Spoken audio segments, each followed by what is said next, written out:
Bismillahirrahmanirrahim. Wassalatu wassalam ala rasulillah wa alihi wa sahbihi ajma'in. Rabbi shrah li sadri wa yassir li amri wahlul 'uqdatam min lisani yafqahu qawli. Assalamualaikum warahmatullahi wabarakatuh. Okay, good morning everyone. It's a privilege to be here with all of you, scholars, practitioners, trustees, and people who care deeply about Waqaf. My name is Adam, and I serve as the head of Financial Transformation and Regulatory Administration at MUIS, the Islamic Religious Council of Singapore.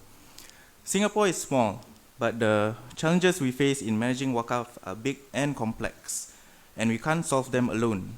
So our purpose today is simple: to share openly about the pressures we are facing, the gaps we see, and the questions that keep us up at night, in the hope that some of you might join us in thinking about new solutions, new collaborations, and new ways forward. I want to bring you to one of the smallest countries in the world, a place where every square meter is contested, calibrated, and optimized. Singapore, a city where land scarcity isn't a planning issue, it's a national identity, a place where skyscrapers grow faster than trees, and where redevelopment isn't occasional, it's constant. And in the middle of this high-density, high-pressure landscape sits a Muslim minority community carrying a heritage of Waqaf left behind over centuries. In Singapore, a walk through areas like Bencoolen, Kampong Glam, or East Coast Road, and you'll find Waqaf assets quietly tucked between cafes, hotels, and condominiums. These endowments were entrusted long before Singapore became what it is today. When we talk about the pressures facing Waqaf assets in Singapore, it helps to understand how Waqaf is organized and administered.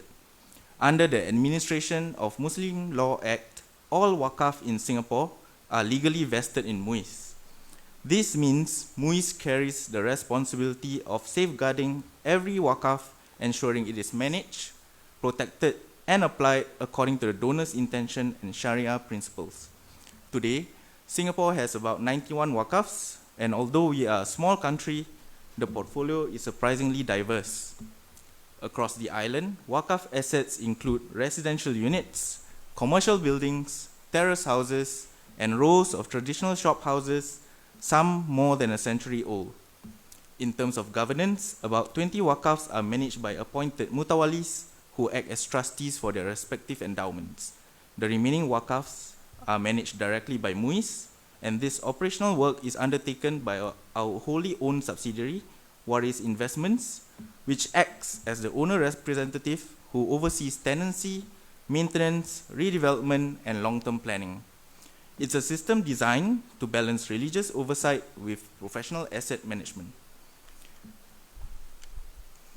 And here's one of the hidden paradoxes of Waqaf in Singapore. Because our land is so scarce, property prices have skyrocketed over the decades. Many Waqaf assets have appreciated enormously on paper. Their land value today is far beyond what their donors could ever have imagined. But the community doesn't actually feel the value.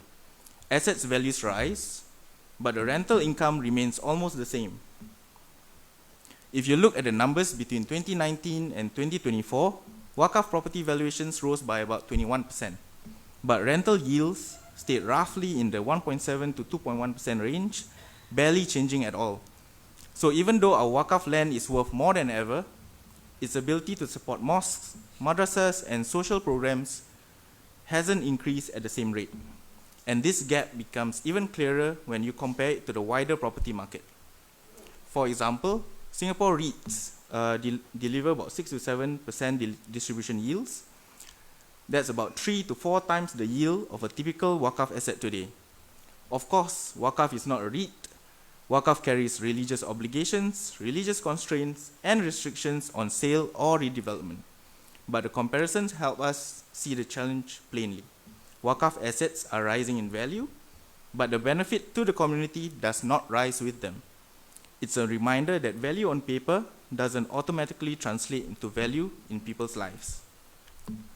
For MUIS, managing Waqaf in Singapore isn't just an administrative responsibility, it's a balancing act between Sharia principles, state land policies, financial sustainability, and the aspirations of a minority community that depends on Waqaf for religious life, education, and social support. We are operating in one of the world's most competitive real estate markets, but with assets that cannot be sold, yet must remain perpetually dedicated. Instead of seeing Waqaf as a collection of isolated parcels, we are beginning to see it as a whole, managing Waqaf not one property at a time, but as a unified system, one that can be activated, not just preserved. Imagine aging Waqaf buildings transformed through partnerships with mixed-use developments, community-centric spaces, and sustainable revenue engines. Imagine small parcels combined or jointly developed with trusted partners. Imagine design that honors heritage while meeting the needs of a fast-changing city. And imagine governance as rigorous as any investment fund, but guided by the ethics of amanah and ihsan.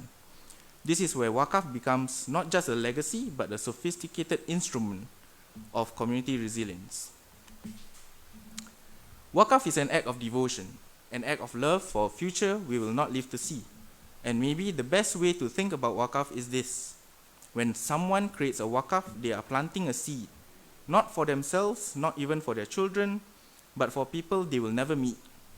They plant it knowing they may never see the tree grow, they may never taste the fruit, they may never sit under its shade, but they trust sincerely that one day someone will.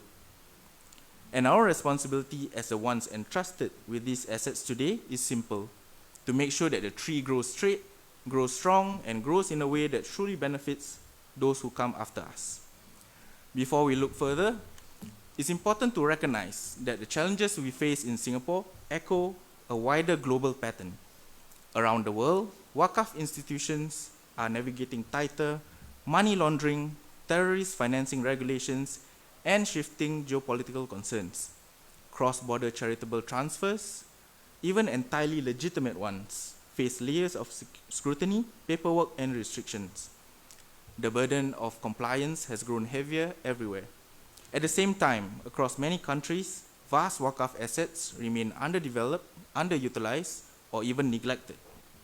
Properties that could be serving communities today often sit idle, constrained by governance gaps, outdated legal frameworks, or limited investment capacity. And perhaps the most pressing issue is this: Waqaf has immense potential to address real socio-economic challenges, poverty, housing insecurity, basic healthcare, education, and social safety nets. Historically, Waqaf carried entire welfare systems. In many places today, that potential is still dormant. So these are not just Singapore's questions, they are global questions. Questions about how we unlock the true purpose of Waqaf in a modern world.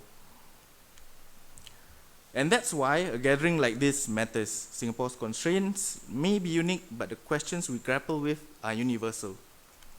How do we preserve the spirit of Waqaf with financial professionalism?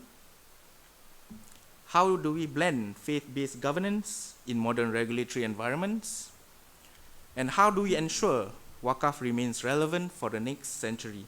And more importantly, how do we collaborate across borders to elevate Waqaf globally? Singapore teaches you something very quickly. When space is limited, you have to be intentional. You have to plan carefully. You have to make every choice count. We may not have large tracts of property, but we do have something powerful, a tradition that encourages us to think beyond ourselves and to give in ways that benefit people long after we are gone. If we carry that spirit forward, if we combine amanah with good planning and devotion with thoughtful strategy, then Waqaf will not only survive Singapore's constraints, it will grow because of them.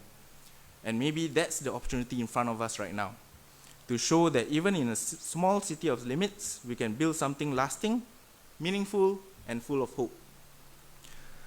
Coming from an accounting background, everything I've shared looks at Waqaf in Singapore through a practical and strategic lens. The realities of land scarcity, redevelopment, governance, and what it takes to keep Waqaf relevant in a high-density future. But behind every policy, every building, and every decision we make, there is a deeper foundation a foundation rooted in our tradition.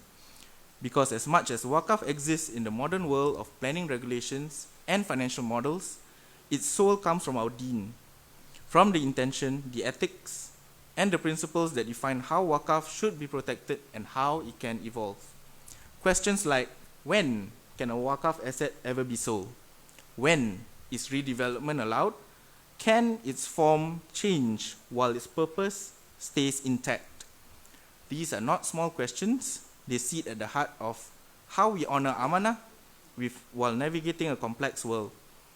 So to take us deeper into that dimension, the fiqh, the maslahah, the classical and contemporary positions on selling, reinvesting, or transforming Waqaf assets, I'd like to hand over to someone far more qualified than me.